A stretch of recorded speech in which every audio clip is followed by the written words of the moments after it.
Good morning. In today's headlines, an update on the situation at the U.S.-Mexico border. Homeland Security Secretary Alejandro Mayorkas says illegal crossings are down 50% since the lifting of Title 42.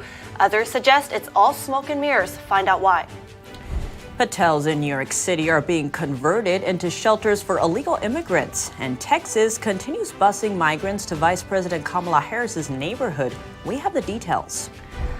A tight election race in Turkey, a make-or-break runoff between incumbent President Erdogan and his chief challenger is looking likely.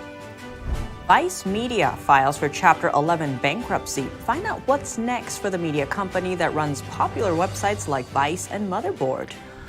And hear one woman's story from politics to running a beauty business and how her faith played a role in both.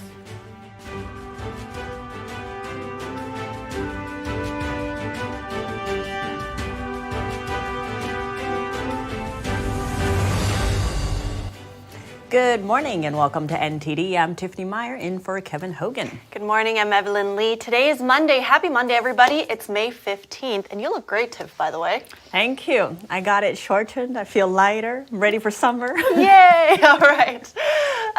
We want to dive right into the news. We have a lot to get to. Police in the border city of Yuma, Arizona, are searching for a suspect in a shooting over the weekend. 2 people were killed and 5 others injured. It happened Saturday night at a gathering at a residential area.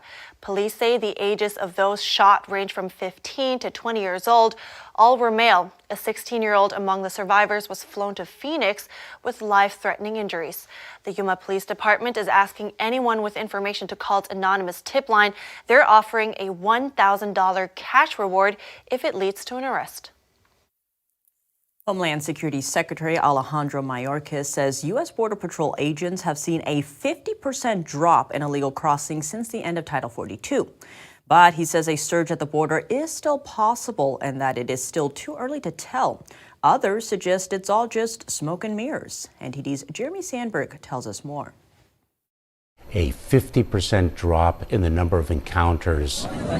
Mayorkas says U.S. Border Patrol agents had around 6,000 encounters with border crossers last Friday and around 4,000 on Saturday, down from the roughly 10,000 per day earlier last week before Title 42 ended. The Department of Homeland Security Secretary says that's because a vitally important message was communicated to migrants that there's a safe, lawful, and orderly way to arrive in the U.S. through legal pathways expanded by President Biden, and consequences of deportation, a 5-year ban on reentry, and possible criminal prosecution if those pathways are ignored. We've been planning for this transition for months and months, and we've been executing on our plan, and we will continue to do so.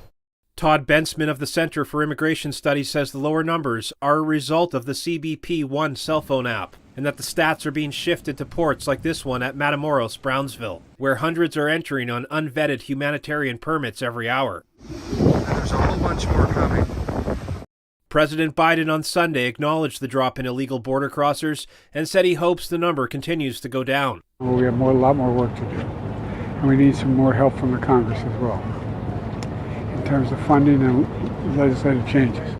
House Republicans recently approved a sweeping border security bill that House Speaker Kevin McCarthy says is the strongest the country has ever seen. President Biden has warned he'll veto the bill if it makes it to his desk, in the unlikely case that it passes the Democrat-controlled Senate. Jeremy Sandberg, NTD News.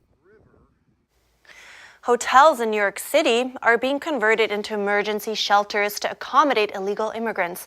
That's because the city is experiencing an influx of people now that Title 42 is gone. The historic Roosevelt Hotel in Manhattan is being reopened after being closed for 3 years. Mayor Eric Adams said Saturday it will provide up to 1,000 rooms for those arriving in the coming weeks. Adams says New York has been seeing 500 illegal immigrant arrivals per day in recent weeks. Over 61,000 have asked for city services in the past year. Close to 24 homeless veterans reported getting kicked out of hotels in upstate New York last week for what they think was to make room for illegal immigrants. An advocacy group arranges their stay at hotels until permanent housing for them can be found. And the founder of the nonprofit helping the veterans says while the hotels didn't state the reason for the dismissal, it was clear because of the timing. They think it's because the city is willing to pay more, up to $190 per night. The veterans have been relocated to other hotels. And Texas bused more migrants to an area near Vice President Kamala Harris's home that was at the Naval Observatory in Washington, D.C. yesterday. A busload also arrived on Thursday, a few hours before Title 42 ended. Texas Governor Greg Abbott has vowed to continue busing illegal immigrants to sanctuary cities like Philadelphia, New York, and Chicago. He says he wants the Biden administration to take more action on border security. Vice Media filed for Chapter 11 bankruptcy protection today. The company has reached a deal to be bought by lenders, The media group runs popular websites such as Vice and Motherboard. The move follows years of financial stress and top executive departures.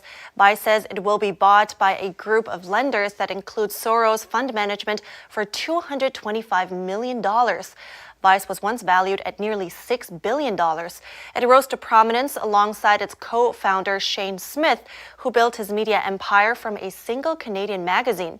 The company canceled its weekly news broadcast last month and cut more than 100 jobs. At least one person has died and close to a dozen were injured when a tornado hit a small community in southern Texas on Saturday. The tornado caused damage to homes and power lines. 2 people are listed as being in critical condition. NTD's Cost Jimenez has more.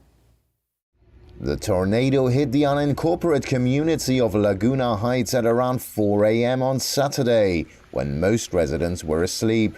The community is located on the mainland across from South Padre Island, off the Gulf of Mexico. According to the National Weather Service, the tornado hit suddenly, without any prior warning, and lasted for 2 to 4 minutes. It reached wind speeds of up to 110 miles per hour and was categorized as an EF1 tornado. Several dozen homes were damaged. Drone footage shows the extent of the damage. One man was crushed under a collapsing mobile home. Many residents suffered cuts and bruises. The Cameron County judge signed a disaster declaration. A temporary shelter in the nearby city of Port Isabel was providing help to dozens of people. A nighttime curfew for those 17 and under was issued by the judge and is expected to end May 16th. The order also forbids non-residents of Laguna Heights from entering its residential areas. The local sheriff's department said it was providing security for the area to deter looters. The county has among the highest poverty rates in Texas and is dotted with substandard housing. The Texas tornado follows an outbreak of dozens of twisters in neighboring Oklahoma, as well as in Kansas, Nebraska, and Colorado. Cost Jimenez, NTD News. Florida Governor Ron DeSantis campaigned in Iowa over the weekend. He made a surprise stop in Des Moines after speaking in Sioux Center and Cedar Rapids on Saturday. This after former President Trump canceled his outdoor rally in Des Moines because of severe weather and tornado warnings. DeSantis did not make any direct statement about a 2024 presidential run, but seemed to allude to it several times during his speech. Watch. I don't look at polls to tell me what to do.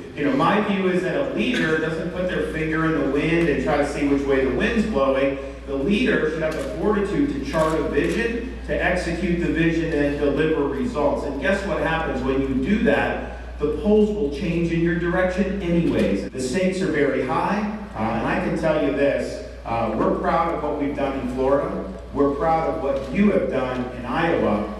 But I have only begun to fight. So thank you all. And a Trump campaign spokesman said the sold-out Iowa event will be rescheduled at the first available date. And before we go into break, NTD will premiere an investigative report on the indictment of former President Donald Trump tonight at 9 p.m. Eastern. NTD's Steve Lance talks to Washington insiders about the case and how it could affect the course of America's politics in the future. A former president of the United States for the first time in history. The public will see here as a former president is now indicted. They indicted a former president who is now running for president as though it's like just another day in the park. Did he do something wrong? What was it? His liberty is at stake. This is going to be the biggest challenge of his life. consistent accountability? Do we have that in our justice system? Officers were injured, but you've heard nothing about that on mainstream media. And I said, are you going to treat these two cases the same? He refused to answer my question. Said he hadn't even heard of or knew that the Department of Interior had been raided. If it could happen to us, it could happen to you. Physical assassinations are much messier these days. So you assassinate by narrative. There was a time in America when both parties were patriotic. Your efforts were to win a general election, not to put the opposition in jail or ruin them financially or destroy them.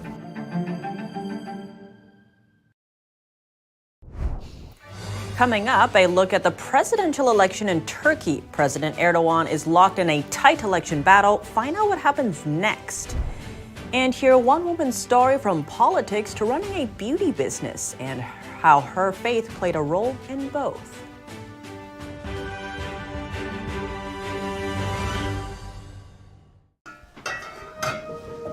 Hey, I told you enough of that. But look, this is different. It's Ganjin World.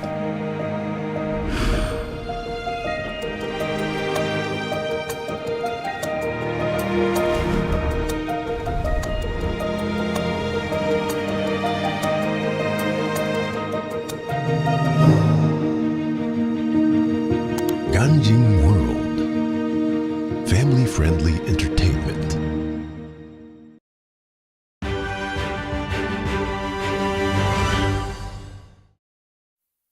Welcome back. Turkish President Recep Tayyip Erdogan is locked in a tight election race today. A make-or-break runoff against his chief challenger on May 28th looks likely as the final votes are counted. NTD's Daniel Monahan has more on the pivotal election. The unofficial results show Erdogan with just over 49% of the vote, while opposition leader Kemal Kılıçdaroğlu has 45%. Erdogan told supporters he believes he will be victorious and finish the round with over 50%, the threshold required for avoiding a runoff. He noted that votes from those living abroad, of which he garnered 60% in 2018, still need to be tallied. If our nation has made its choice in favor of a second round of the election, then that is also welcome. This year's election largely centered on domestic issues such as the economy, civil rights, and a February earthquake that killed more than 50,000 people. President Joe Biden chimed in on the election during a bicycle ride. Whoever wins, wins. I mean, there's enough problems in that part of the world right now. Erdogan and his Islamist-leaning AKP have been in power since 2003. They enjoy strong support in rural, less developed areas of the country. Tayyip Erdogan until death. Tayyip Erdogan until the end. Erdogan has often clashed with the policies of his country's NATO allies during his tenure. He has also nurtured close relations with Moscow despite Russia's invasion of Ukraine early in 2022. But in recent years, Erdogan and his party have seen their popularity wane, fueled by an ongoing currency crisis. The pro-secular opposition Republican People's Party has promised to repair the high inflation and currency devaluation. It has also campaigned on reversing crackdowns on free speech and other forms of democratic backsliding. Daniel Monahan, NTD News. Staying in Turkey, Twitter was in the hot seat this weekend. Users were blasting the social media platform for censoring content in Turkey just a day before its presidential election. Twitter announced Friday it would limit access in the country, but didn't specify which content or accounts would be restricted. Users called out the company for actively working against free speech. Columnist Matthew Iglesias accused CEO Elon Musk of silencing critics on behalf of President Erdogan. He joked that there would eventually be Twitter files reporting about the incident. Musk defended the move on Saturday in the tweet to the columnist, saying the choice is between having Twitter throttled completely or limiting access to some tweets. He asked Iglesias which he would prefer. The CDC says every second each day, an adult 65 and older suffers a fall in the U.S. A team of engineering students in Houston has designed a possible solution to tackle that risk. Let's take a look. A group of engineering students from Rice University is working on a system to protect older adults from falling. The system includes a wearable device and an in-home monitoring system to map out the room layout, along with an AI-mediated data processing element. We really wanted a system that could track location, activity within the home, and look at the patient's specific environment, see how they interact with all of that, and ultimately our goal is to just prevent those falls from happening and save lives. Doctors can also use this information to know how their patients move around at home and where the riskiest locations are in their space. In case of a fall, the system can trace back what happened surrounding the fall. What they were doing before the fall, where they were in their home when they fell, and we're detecting all this information so that doctors can use it to prevent future falls. To one of the team members, this project is deeply personal. Vanessa Garlip says her grandfather passed away due to a fall, and she doesn't want other families to suffer the same tragedy. There's a lot of existing fall detection methods out there. Life Alert, there's your Apple Watch, which can even alert medical attention when you fall and everything. But what we really wanted to tap into was the fall prevention space. The project aims to reduce fall-related risks and healthcare costs for seniors. According to the CDC, 1 in 5 falls causes a serious injury, like broken bones or a head injury for seniors 65 and older. Reporting by Chi Huyn, NTD News. U.S. News has released its newest rankings for top law and medical schools. U.S. News rankings are very influential. Students and employers all look at the schools that are at the top of the list, but the rankings also face considerable criticism. NTD's Faye Quarter has more. U.S. News' rankings for top law and medical schools are out. In medical, Harvard Medical School remained in first place. Among law schools, Yale University, which has criticized these rankings a lot, kept the top spot. Prestige is not really what you should be looking for when you're sending your child to college or when you're picking a college for yourself. You should be looking for whether it's going to be something where I can do well and I can learn things and I can start my next stage of life. Jed McCosco is a professor at Wake Forest University. He says people use U.S. News to assess a school's prestige, but it's hard to measure intangibles. These may include school culture, the quality of teaching, and student engagement. U.S. News calculates its rankings based on many factors, such as graduation rates, social mobility, and faculty resources. For the more intangible aspects, it surveys experts, such as school presidents and deans. If a school has the resources to hire the most influential professors, well, then if you go to that school, you're going to be surrounded by influential professors.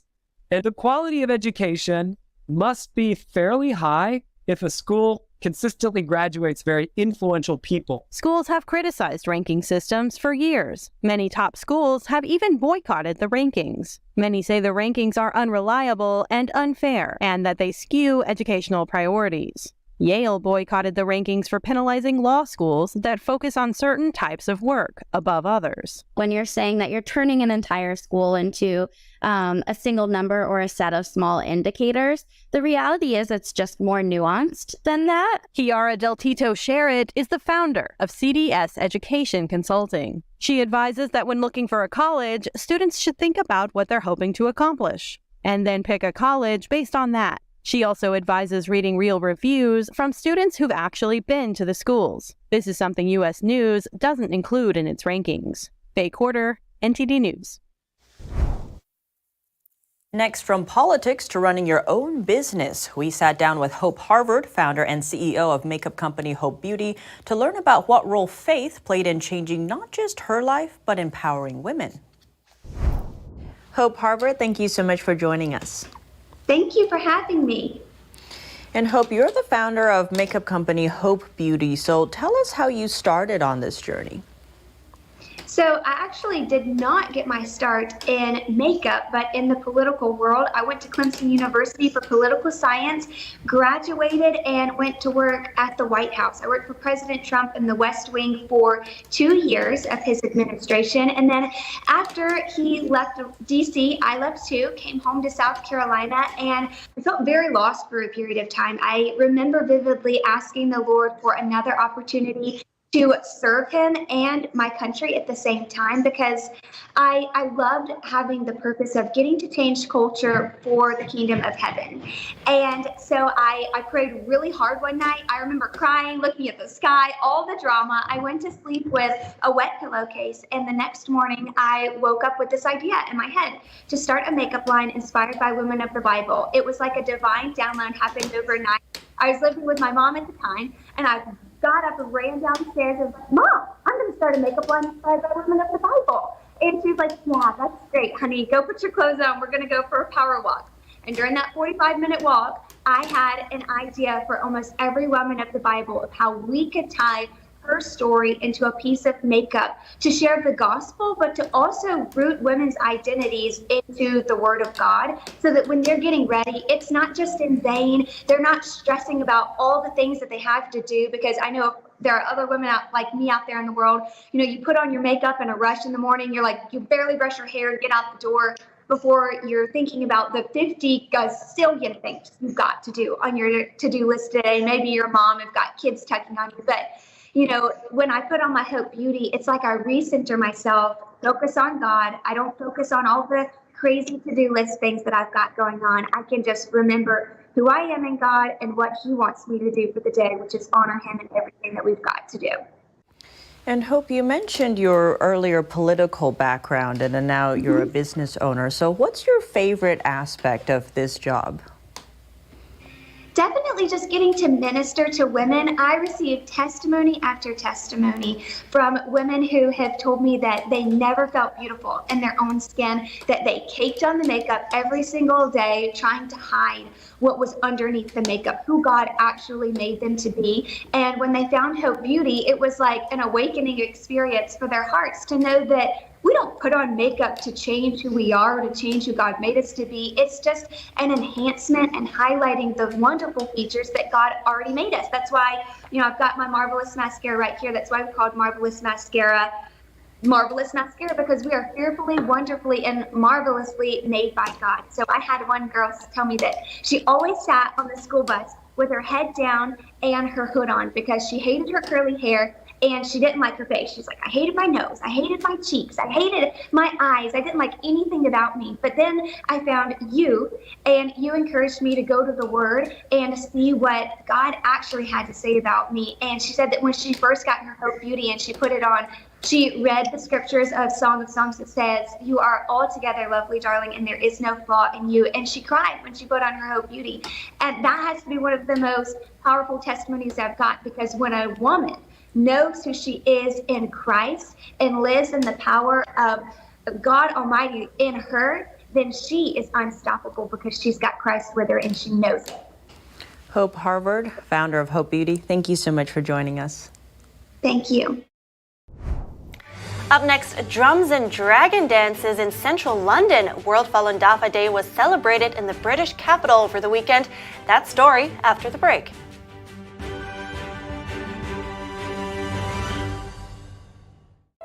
The Fixture Pioneer, CGM. Professional AI intelligent fixtures. All-round integration of 4 systems. High precision, high durability, high quality. 2-micrometer repetition accuracy. More than 80 patent certificates. ISO 9001 approved. Precision clamping to meet your every need. CGM has it all. Pride of Taiwan, CGM. Hi, I'm Smokey Bear, and I made an assistant to help you out, because only you can prevent wildfires. Hey, Assistant Smokey Bear, call me Papa Bear, because I'm grilling up dinner. Do you get it? Yes, good job. So, what should I do with all these coals? Don't just toss them out. Put them in a metal container because those embers can start a wildfire. I understand. The stakes are high. Ha ha ha ha. See, Smokey thinks I'm funny.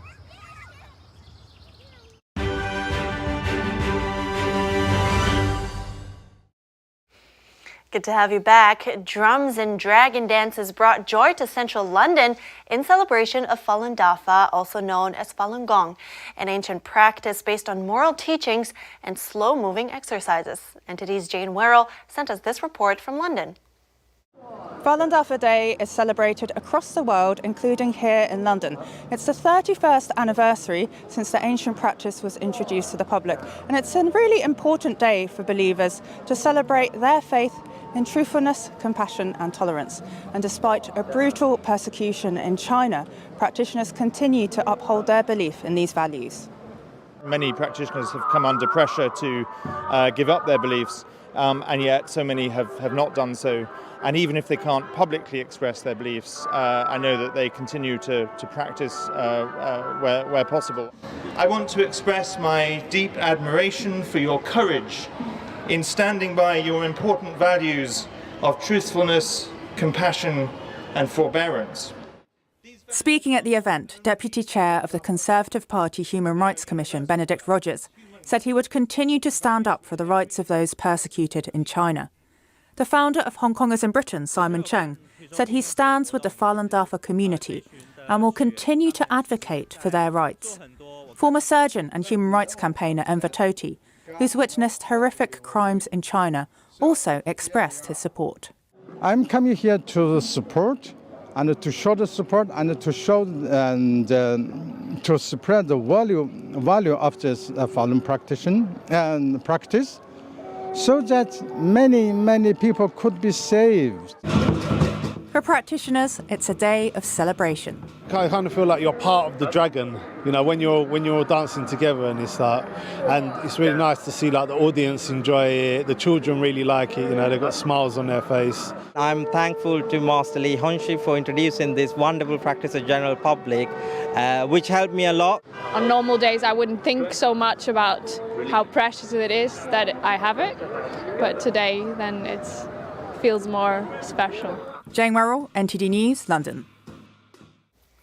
You know, they had a big parade in Midtown Manhattan as well. Indeed, we did cover that in the special. And also they had parades in Berlin, all around the world, really. Yeah, that's right. And you know what else happened over the weekend? Tell me. Happy Mother's Day. Oh, yeah. Did you know that Mother's Day became an official U.S. holiday in 1914? I didn't. Traditional gifts like flowers or cards are given, and this year's no exception. What did you do for Mother's Day? I honestly just gave my mom a call and told her I loved her, but I also gave all the gifts I have to give her this year. I gave her when I visited her earlier this month, so yeah. But I'm pretty sure she already opened them way ahead of time. What did you do? So you're ahead of the curve. I also gave my mom a call. Okay. All right. And actually, if you know, there's a survey from the National Retail Federation that predicted consumers would spend nearly $36 billion on this for this year. But of course, besides the gifts, it's also about appreciation and gratefulness. We spoke with some people who shared their appreciation. When I would cut up at school, and you know, she would always be there with a straight face, fully supporting, not too angry. No matter how hard the situation, she can always inspire you. So I think that's my mom's greatest strength. She would. So I know that she likes to get her nails done, her hair done, but when she wouldn't get it done, it was because she would buy us new clothes or new shoes. And then once I reached a certain age, I realized that, and then I stopped asking for certain stuff because I was grateful and I was content with what I had. It's always great hearing from people, especially just random people on the street. Yeah, I agree. I love that part. All right. Happy Mother's Day, belated Mother's Day to all the mothers out there. We're wrapping up today's program. We'd love to hear from you as always. Write us at goodmorning@ntd.com if you have anything to share. That's it for today. Thanks for watching. I'm Evelyn Lee. And I'm Tiffany Meyer.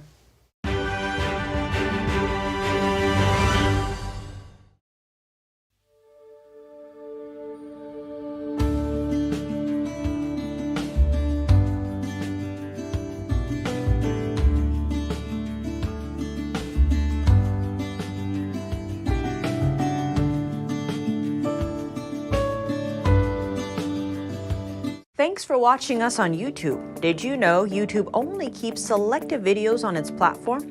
So if you want to make sure you get the full picture, just subscribe to our newsletter. Go to newsletter.ntd.com and sign up. It's free.